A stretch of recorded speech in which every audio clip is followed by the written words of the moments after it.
Francesco Forgione nasceu num lar de chão batido e janelas pequenas, em 25 de maio de 1887, na vila rural de Pietrelcina, ao sul da Itália.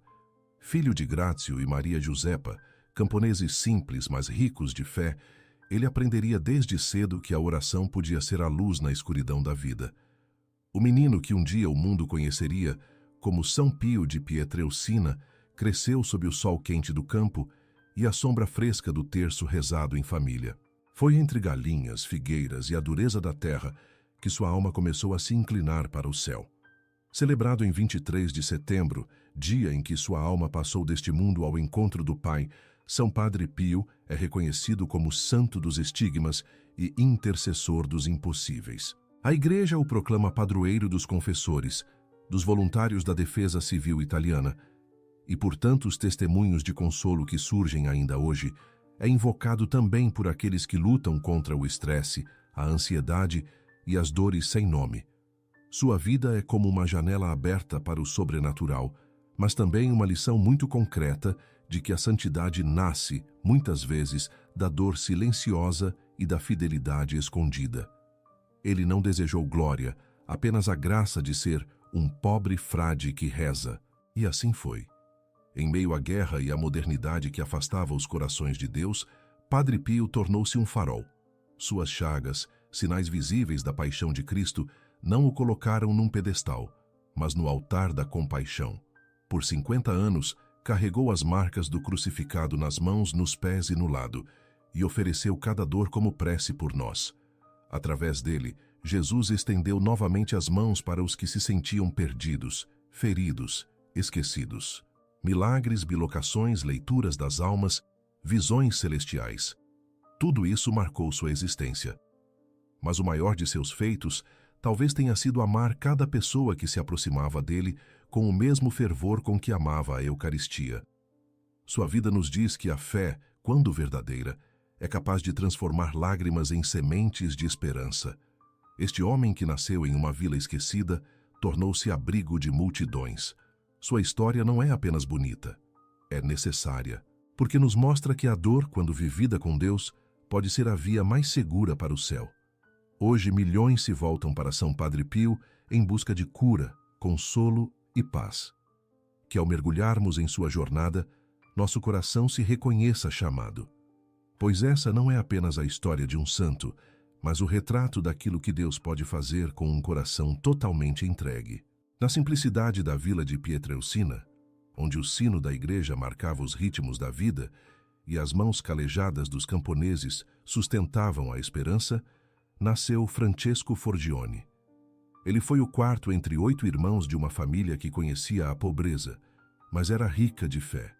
Seus pais, Grazio e Maria Giuseppa, não sabiam ler nem escrever, mas sabiam rezar.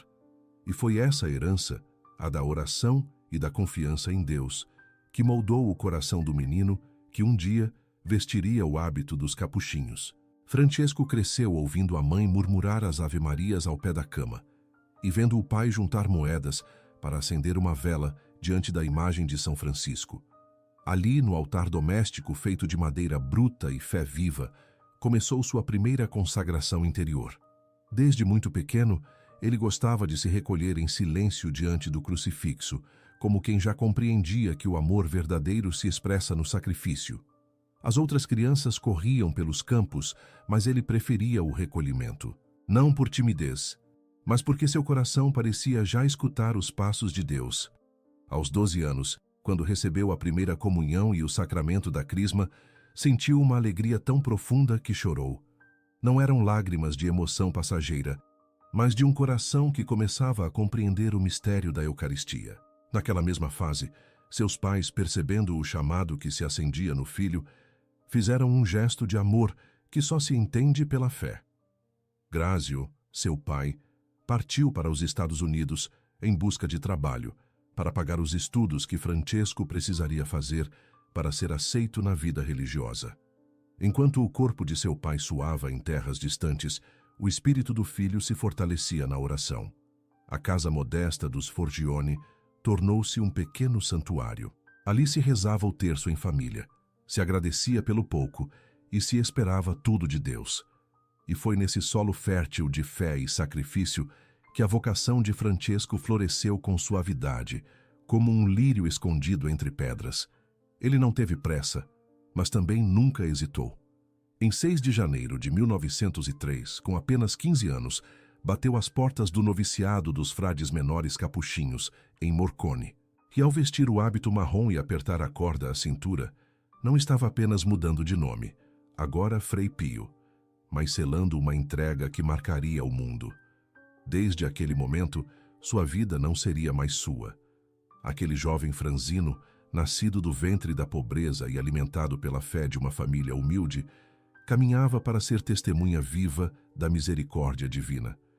Ele mesmo não sabia ainda até onde Deus o levaria, mas já entendia que sua missão seria amar, sofrer e rezar. Como está escrito, antes que eu te formasse no ventre materno, eu te conheci. Antes que saísses do seio, eu te consagrei. Jeremias, capítulo 1, versículo 5. E assim começou a vida consagrada de São Padre Pio. No altar da infância, com o sacrifício do pai, a oração da mãe e um coração disposto a tudo por amor a Deus. Francesco era apenas um menino quando começou a viver aquilo que a maioria dos adultos sequer ousa imaginar. Ainda com o cheiro do campo nos pés descalços e os olhos inocentes da infância, ele já enxergava o invisível com a clareza de quem pertence mais ao céu do que à terra. Entre uma prece e outra diante do crucifixo, o pequeno começou a relatar encontros com Jesus e com a Virgem Maria. Sua mãe, uma mulher simples e de fé robusta, achava que aquilo fosse natural para todas as crianças. Mas logo se deu conta de que o filho via o que os outros não viam, escutava o que os outros não ouviam. Não era invenção de criança sonhadora. Havia uma serenidade nos olhos de Francesco quando falava dessas visitas celestiais. Com doçura, descrevia a presença de um anjo que o acompanhava constantemente, orientando-o, consolando-o e até mesmo protegendo-o. Era o seu anjo da guarda, com quem ele conversava como se fosse um irmão mais velho enviado por Deus. Esses momentos não lhe causavam medo, mas despertavam nele um desejo cada vez maior de se unir a Cristo e de viver uma vida diferente da dos meninos de sua idade. Ele não se distraía com as brincadeiras ou vaidades infantis. Seu coração já pulsava em outro compasso. Quando saía pelas estradas de terra batida de Pietrelcina, onde os sinos da igreja misturavam-se ao canto dos grilos e ao sussurro do vento entre as oliveiras, Francesco caminhava em oração. Aos olhos dos outros, era apenas mais um garoto com feições franzinas e voz suave. Mas em seu interior, um mundo de luz se revelava. Ele mesmo acreditava que todos podiam ver aquilo que ele via. Sua inocência era tamanha que não conseguia imaginar que os outros meninos não tivessem também a companhia constante dos santos, de Jesus e de Maria. Esses primeiros anos, vividos em silêncio e entrega, foram como a moldura de uma obra divina que se revelaria com força mais adiante. Sua alma já era sensível ao sagrado, e isso transbordava em atitudes pequenas, um respeito profundo pela igreja, um zelo especial pela oração, um amor pelas coisas de Deus que não precisava de explicações. Sua mãe certa vez disse: ele parecia rezar mesmo quando dormia. O céu já se inclinava para aquele lar pobre, onde a fé era o maior tesouro. Assim, a infância de São Padre Pio foi marcada não apenas por visões e experiências místicas, mas por uma sensibilidade que não era deste mundo.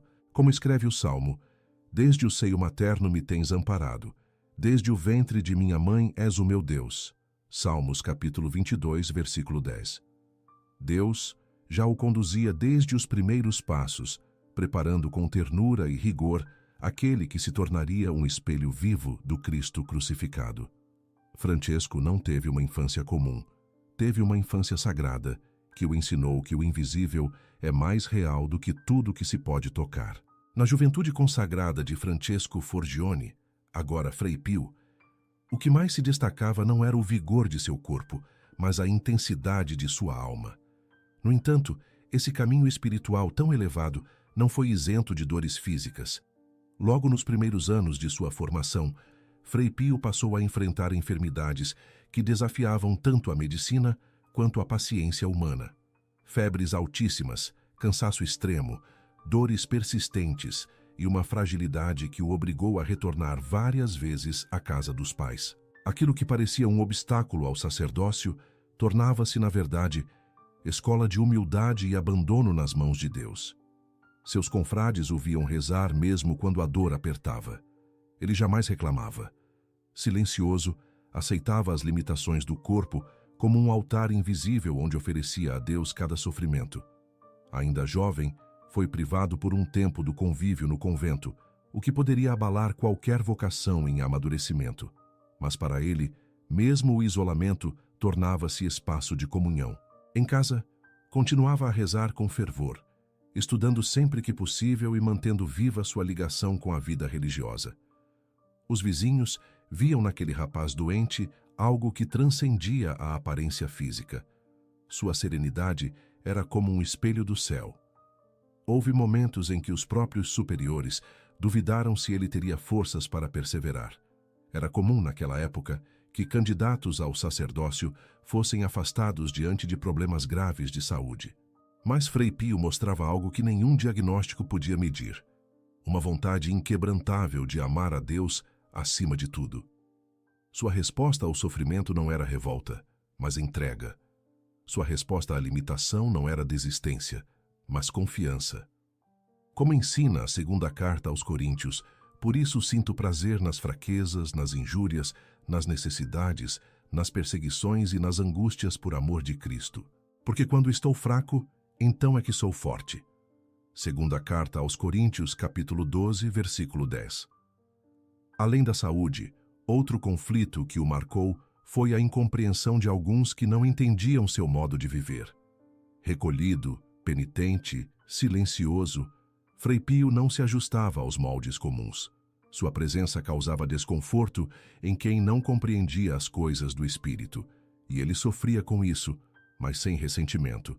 Aprendeu a não se defender, mas a confiar. Se for da vontade de Deus que eu seja incompreendido, bendito seja o seu nome, dizia em cartas a seus diretores espirituais. Já então, Deus o ensinava que a cruz da incompreensão é uma das mais fecundas quando carregada com amor. Foi também nesse período que Frei Pio começou a perceber que suas provações não eram apenas físicas. Em sua alma, travava lutas silenciosas, dúvidas interiores, escrúpulos excessivos, noites escuras de espírito. Não se tratava de pecado, mas de purificação. Deus estava lapidando seu interior, como se esculpe uma pedra preciosa com precisão. Em meio à fragilidade, uma fortaleza começava a surgir. Frei Pio estava sendo preparado não apenas para o altar, mas para ser ele mesmo um altar vivo de oferta e redenção. Ao retomar sua formação no convento após os períodos de enfermidade, Frei Pio não apenas recuperou a saúde física, mas emergiu com uma alma ainda mais abrasada de amor por Deus. Sua juventude foi um campo de batalha silencioso, onde se vencia pela oração. Enquanto muitos buscavam reconhecimento e projeção, ele escondia-se na capela, diante do sacrário, onde passava longas horas em adoração. A oração, para ele, não era uma prática devocional comum, mas um respirar constante da alma. A oração é a melhor arma que temos, é a chave que abre o coração de Deus, dizia com a autoridade de quem falava por experiência vivida. Era comum vê-lo em silêncio profundo, mesmo entre os afazeres do dia, como quem escuta vozes de outra realidade. Esse silêncio, longe de ser vazio, era cheio da presença de Deus. Na vida comum do convento, Frei Pio se destacou não por discursos, mas por gestos simples de humildade e recolhimento. Ele ajudava com os trabalhos manuais, obedecia sem questionar e nunca se colocava em evidência. A caridade era sua forma de linguagem. Em cada pequeno gesto, havia um eco da vida de São Francisco, que buscava ser o menor entre todos. Foi nesse período que, ainda jovem, Frei Pio passou por 3 visões místicas que o marcaram profundamente. Em cada uma, Jesus lhe revelava não apenas a grande missão que o aguardava, mas também o caminho da cruz que a acompanharia. Era como se o Senhor o preparasse pouco a pouco, revelando, com misericórdia, os espinhos e as flores de sua vocação. Essas experiências não o tornaram orgulhoso. Ao contrário, aumentaram sua sede de humildade. Ele compreendia que o chamado à santidade exige, antes de tudo, renúncia e entrega. Como ensina o Evangelho, se alguém quer vir após mim, negue-se a si mesmo, tome a sua cruz cada dia e siga-me. Evangelho de Lucas, capítulo 9, versículo 23. Ainda no escondimento, começaram a surgir os primeiros sinais visíveis das graças místicas que Deus lhe confiaria. Um dos mais misteriosos foi o dom da bilocação, estar em 2 lugares ao mesmo tempo, vivido pela primeira vez nessa juventude fervorosa. Frei Pio nunca falava sobre isso, só quando interrogado por seus superiores, admitia com simplicidade que aquilo acontecia pela vontade de Deus para o bem das almas. Ele não se apegava a dons, mas ao doador. Sua alma ansiava por Deus, não por milagres, e por isso, quanto mais buscava o ocultamento, mais sua luz espiritual se irradiava. Aos 20 anos, no mês de janeiro de 1907, Frei Pio professou os votos solenes de pobreza, castidade e obediência. Não foi um ato formal, mas uma entrega definitiva, feita com lágrimas e fervor. Ele sabia que não mais pertencia a si mesmo. Desde então, passou a viver como quem caminha sobre a terra com os olhos fixos no céu. Cada dia era um novo sim a Cristo. Ele vivia o que São Paulo ensinou aos Gálatas. Já não sou eu quem vive, mas Cristo vive em mim. Carta aos Gálatas, capítulo 2, versículo 20. E assim, na juventude que poderia ter sido distraída, Frei Pio construiu um altar interior onde Deus habitava plenamente. No dia 10 de agosto de 1910, na Catedral de Benevento, Francesco Forgione, agora Frei Pio de Pietrelcina, ajoelhou-se diante do altar e recebeu a ordenação sacerdotal. Tinha apenas 23 anos, mas sua alma já carregava os traços da maturidade espiritual que só os provados pela dor e pela graça alcançam. Aquele momento foi mais do que um rito, foi uma entrega radical e irrevogável. Padre Pio não desejava o sacerdócio por honra, mas como meio de se tornar um instrumento de misericórdia. Em sua primeira missa, celebrada dias depois na igreja de Nossa Senhora dos Anjos, seu coração suplicava apenas uma coisa: ser um padre santo, disposto a tudo pela salvação das almas. Não tardou para que essa súplica começasse a se cumprir. Cada missa para ele era um mergulho real no Calvário.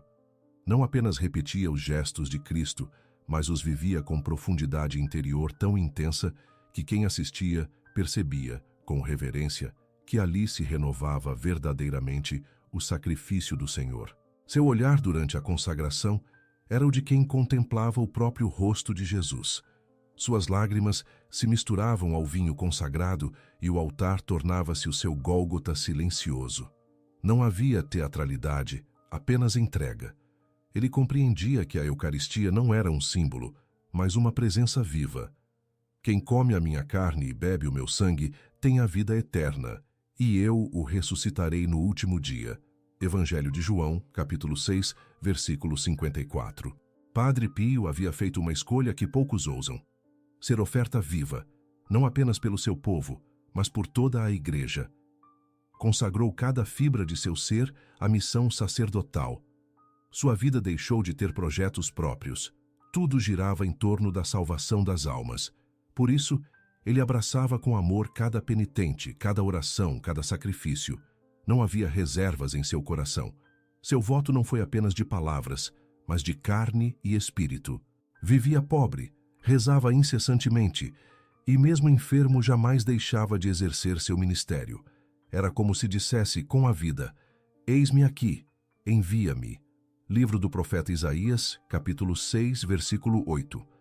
Essa consagração total também o tornava profundamente acessível. Mesmo diante de seus dons extraordinários, nunca se via nele arrogância ou superioridade. Ele se apresentava como um pobre frade que reza. Essa humildade fazia dele um confessor incansável e um conselheiro procurado por almas sedentas. Era como se seu coração já não pulsasse por si, mas pelo coração de Cristo. Ele não tinha mais tempo para si mesmo, pois todo o seu tempo pertencia aos outros. O dom de ser padre em Padre Pio tornou-se forma de crucifixão diária, não uma dor amarga, mas uma entrega fecunda. Na radicalidade de sua escolha, Padre Pio se tornou aquilo que todo sacerdote é chamado a ser: ponte entre o céu e a terra, canal de perdão, sinal visível do amor de Deus. Sua vocação não foi vivida com discursos, mas com a própria vida. E por isso, tantos encontravam nele não apenas consolo, mas direção. Sua decisão de se entregar por completo ao Senhor selou seu destino de santidade. Como escreveu São Paulo: oferecei os vossos corpos como sacrifício vivo, santo e agradável a Deus. Este é o vosso culto espiritual. Carta aos Romanos, capítulo 12, versículo 1.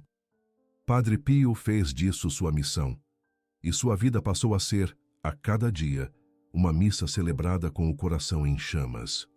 A santidade autêntica sempre atrai luz e sombra. À medida que o nome de Padre Pio começava a circular entre fiéis que testemunhavam confissões profundas, curas inesperadas e conselhos proféticos, também despertava desconfiança e temor em alguns setores da Igreja. Não por má vontade, mas porque tudo o que é extraordinário exige prudência. E com ele, os fenômenos espirituais não eram discretos. O perfume inexplicável que o acompanhava, a capacidade de ler as almas, os estigmas visíveis que sangravam em silêncio. Tudo isso levantava questões, e as autoridades eclesiásticas, com zelo e responsabilidade, passaram a investigar. As primeiras visitas canônicas não tardaram.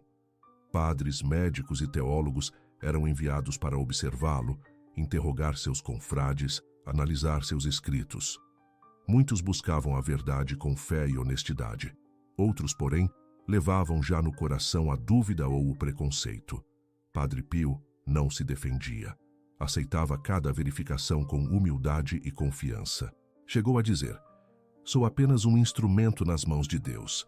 Se Ele quiser me usar, bendito seja. Se quiser me ocultar, bendito seja também. Sua serenidade diante da suspeita era tão grande quanto sua dor interior por não ser compreendido. As pressões começaram a se intensificar a partir de 1922. Nesse ano, o Santo Ofício, então responsável pela doutrina e disciplina na Igreja, emitiu orientações restritivas sobre o contato dos fiéis com o frade. Alguns documentos diziam que não havia provas suficientes da origem divina dos estigmas e que sua fama devia ser contida. A resposta de Padre Pio foi o silêncio obediente. Nunca alimentou revolta, nunca incentivou discórdia. Pelo contrário, recomendava aos filhos espirituais que obedecessem às autoridades da Igreja, mesmo quando a dor os atravessava. Seu amor à Igreja era maior que qualquer mágoa. Em 1931, as restrições se tornaram ainda mais severas. Padre Pio foi proibido de celebrar missa em público, de confessar, de escrever cartas espirituais. Para um sacerdote cuja vida era inteiramente dedicada aos sacramentos, isso foi uma cruz profunda. Mas ele a abraçou com reverência. Recolheu-se. Rezava ainda mais. Oferecia cada dia de silêncio e aparente inutilidade como sacrifício pelas almas e pela purificação da própria Igreja. Como ensina a primeira carta de Pedro, isto é motivo de glória: suportar sofrimentos injustamente por causa da consciência diante de Deus. Primeira carta de Pedro, capítulo 2, versículo 19. Ainda assim, seu coração não se fechou. Continuava acolhendo com amor aqueles que se aproximavam, mesmo sem poder exercer publicamente seu ministério. E pouco a pouco, muitos daqueles que o investigaram passaram a reconhecer algo de divino em sua conduta. A obediência serena, o amor pela Igreja mesmo sendo provado por ela, sua vida interior de intensa comunhão com Deus, tudo isso falava mais alto que qualquer julgamento. Padre Pio não resistia com palavras, mas com mansidão. Ele sabia que a verdade, quando unida à humildade, não precisa se defender. E foi essa fidelidade silenciosa que, com o tempo, desarmou até os corações mais duros. A própria Igreja, com o passar dos anos, começaria a ver nele não uma ameaça, mas um sinal. e as nuvens de suspeita que um dia pairaram sobre seu nome seriam dissipadas pela luz da perseverança fiel. Porque Padre Pio compreendeu, como poucos, que ser provado por dentro é o caminho da maturidade espiritual, e que obedecer, mesmo sem ser compreendido, é uma forma sublime de amar. Entre os anos de 1931 e 1933, Padre Pio atravessou talvez o mais doloroso de seus desertos. Foi afastado do contato direto com os fiéis, privado de confessar, de escrever, de aconselhar e de celebrar missa publicamente. Não por desobediência, não por erro doutrinal, mas por uma prudência eclesiástica que, temendo escândalos e confusões, decidiu recolhê-lo. Para o mundo exterior, parecia um castigo, mas para ele foi um tempo de oferta profunda. Mesmo sem muros visíveis, viveu como prisioneiro de amor, não de homens, mas de Deus. Sua cela, antes apenas um quarto simples, tornou-se um altar escondido onde oferecia a Deus cada dia de silêncio como incenso de fidelidade. A ausência forçada do altar e do confessionário lhe causava uma dor espiritual intensa. Não podia mais acolher os filhos espirituais que vinham de longe, sedentos de cura e orientação. O convento, antes cheio de vozes sussurradas em busca de conselhos, tornou-se silencioso. Os bancos da igreja, antes ocupados por multidões, ficaram vazios. Mas Padre Pio não se revoltou. Seus dias foram preenchidos com oração contínua, leitura da palavra, oferecimento das próprias dores físicas e espirituais pela igreja e pelo mundo. Ele compreendia, como os santos compreendem, que as aparências enganam e que Deus trabalha em silêncio. Mesmo recolhido, nunca se considerou inútil. As almas não se salvam apenas com palavras, mas com oração e sacrifício, dizia a quem o visitava com permissão especial. E foi exatamente isso que fez. Ofereceu tudo. A ausência da ação exterior deu lugar à fecundidade interior. As orações que fazia na solidão de sua cela se tornaram tão eficazes quanto as palavras que antes proferia no confessionário, e sua oferta agradava ao céu. Como ensina a carta aos Hebreus: não vos esqueçais da beneficência e da comunhão, porque com tais sacrifícios Deus se agrada. Carta aos Hebreus, capítulo 13, versículo 16.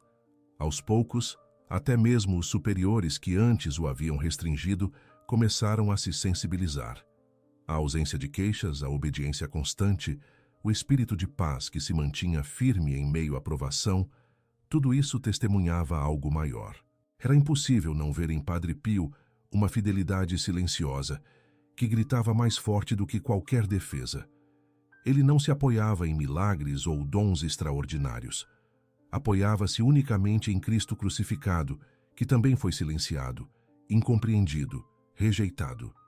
E com ele unia seu coração. Essa primeira grande provação pública não diminuiu sua santidade, apenas a aprofundou. Como o grão de trigo que morre para dar fruto, Padre Pio se deixou sepultar no silêncio. E ali, no escondimento, frutificou graças invisíveis. Quando anos depois foi reabilitado, voltou ao altar com o mesmo fervor de sempre, mas com uma humildade ainda mais lapidada. Porque quem aprende a obedecer no escuro sabe servir com luz. E o que viveu nesses anos de reclusão silenciosa, ele ofereceu como oferta de amor. Por isso, quando olhamos para a sua vida, compreendemos as palavras de Jesus: mas tu, quando orares, entra no teu quarto, fecha a porta e ora a teu Pai em segredo, e teu Pai, que vê em segredo, te recompensará. Evangelho de Mateus, capítulo 6, versículo 6. Na manhã de 20 de setembro de 1918, enquanto rezava em recolhimento profundo na capela do convento de San Giovanni Rotondo, Padre Pio viveu um dos momentos mais misteriosos e santos de sua vida. Após celebrar a Santa Missa, permaneceu por longo tempo em oração diante do crucifixo. Ali, em silêncio sagrado, algo aconteceu. De maneira invisível aos olhos do mundo, mas profundamente real para sua alma, Padre Pio foi marcado pelos estigmas de Cristo. Suas mãos, seus pés e seu lado começaram a manifestar com dor silenciosa e constante os sinais da paixão de Jesus. E por 50 anos, Essas marcas se tornaram visíveis, não como feridas comuns, mas como sinais de uma união espiritual profunda com o crucificado. Esses estigmas não eram exibidos por ele. Pelo contrário, fazia de tudo para escondê-los. Usava luvas, mangas longas, meias grossas. Não buscava admiração, nem desejava ser comentado. Mas Deus, que age na humildade, fez com que aqueles sinais se tornassem instrumento de conversão para multidões. Pessoas de todas as partes do mundo começaram a peregrinar a San Giovanni Rotondo. Não vinham apenas por curiosidade, vinham em busca de consolo, de cura, de direção. E encontravam em Padre Pio um confessor incansável, um intercessor silencioso, um instrumento de milagres que não tomava para si a glória. Muitas curas extraordinárias foram testemunhadas por fiéis que recorreram à sua oração. Doenças desapareciam, diagnósticos eram revertidos, filhos voltavam à fé, lares eram restaurados. Mas para Padre Pio, o maior milagre não era o físico, era ver uma alma retornar a Deus. Prefiro salvar uma alma a curar 1000 corpos, dizia com frequência. Sua cela se tornava um altar de intercessão. Passava noites em claro, rezando pelos que pediam orações, muitas vezes sem sequer saber quem eram. Certa vez disse que, quando fechava os olhos, via o mundo inteiro diante de si, pedindo ajuda. Ele respondia com joelhos no chão. Mesmo assim, jamais deixou de atribuir tudo a Deus. Eu sou apenas um pobre frade que reza, repetia com simplicidade. Quando lhe perguntavam como tantos prodígios aconteciam, respondia que tudo vinha da misericórdia de Jesus. O extraordinário para ele era a graça de poder servir. Não se deslumbrava com os dons místicos. Seu olhar permanecia fixo na cruz. Sabia que tudo o que Deus lhe permitia viver, inclusive os milagres, vinha com a responsabilidade de maior santidade. E por isso, mesmo envolto em fenômenos que muitos considerariam gloriosos, vivia com o coração contrito e humilde. Os estigmas, por mais extraordinários que fossem, não eram um troféu. Eram um caminho de dor e amor. Ele os aceitava não como castigo, mas como participação no mistério da redenção. E assim sua vida se tornou visivelmente configurada à de Cristo. Como ensina o apóstolo Paulo, estou crucificado com Cristo. Já não sou eu quem vive, mas Cristo vive em mim. Carta aos Gálatas, capítulo 2, versículo 20. E foi esse viver oculto, atravessado por graças visíveis e invisíveis, que fez de Padre Pio não apenas um homem de dons, mas um verdadeiro homem de Deus. Na alma de Padre Pio habitava uma dimensão que os olhos humanos não alcançam. Era como se ele caminhasse entre o céu e a terra, tocando realidades que para muitos permanecem invisíveis. Desde sua juventude, experimentava visões de Jesus e da Virgem Maria, diálogos interiores que lhe davam força para suportar provações que pareciam insuportáveis. Esses encontros não eram momentos de exaltação, mas de profunda intimidade, como quem repousa no coração de Deus e escuta os segredos do amor divino.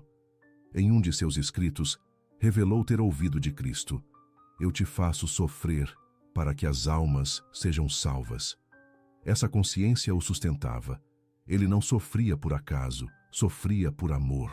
Um dos dons mais notáveis que Deus lhe concedeu foi o da bilocação. Era possível que estivesse fisicamente em sua cela no convento, enquanto, ao mesmo tempo, alguém testemunhava sua presença em outra cidade, consolando um moribundo ou salvando alguém do perigo espiritual.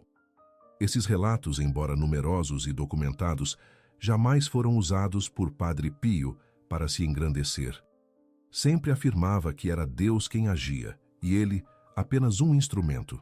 Um desses casos ocorreu quando foi visto nos céus de São Marcos em Lames, durante a Primeira Guerra Mundial, rezando por soldados em risco, mesmo estando oficialmente recolhido no convento.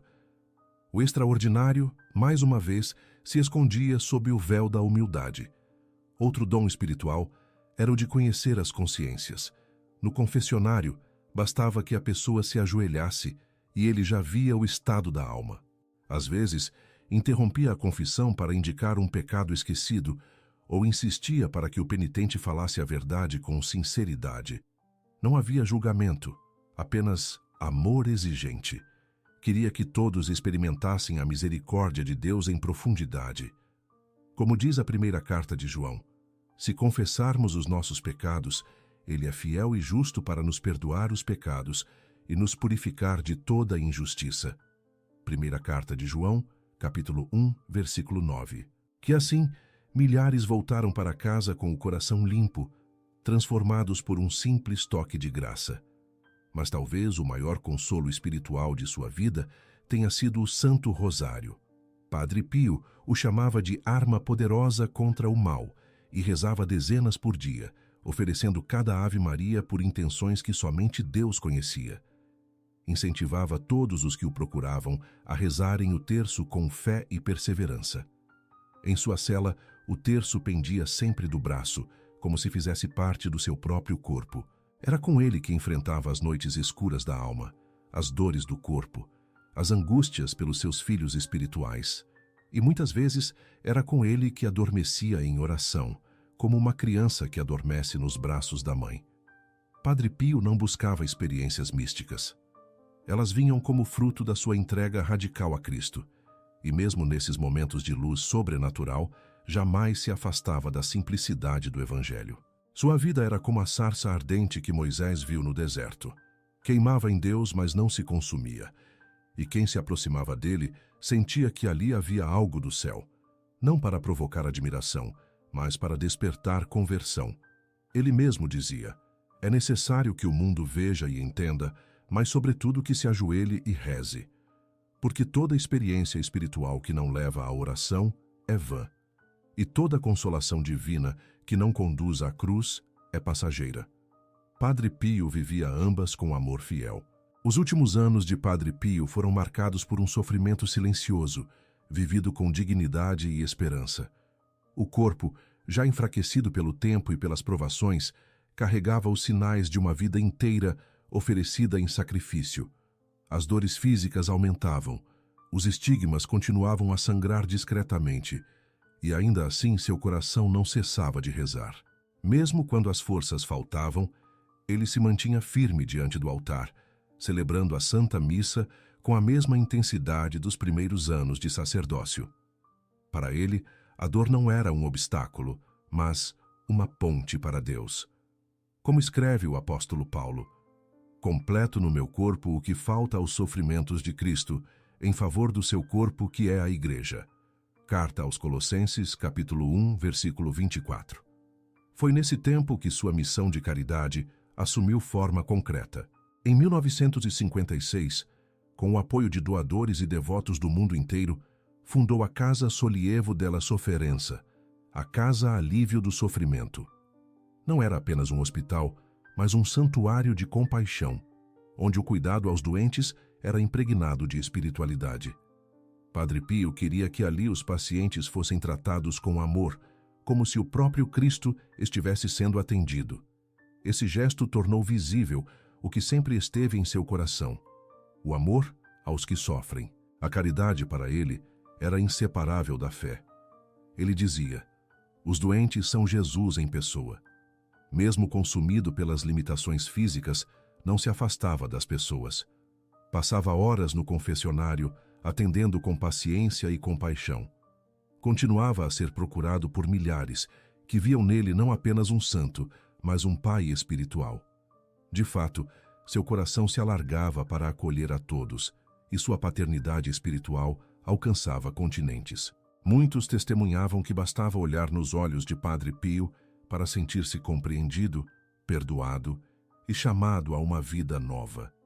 Era como se ele enxergasse diretamente a alma e nela plantasse uma semente de esperança.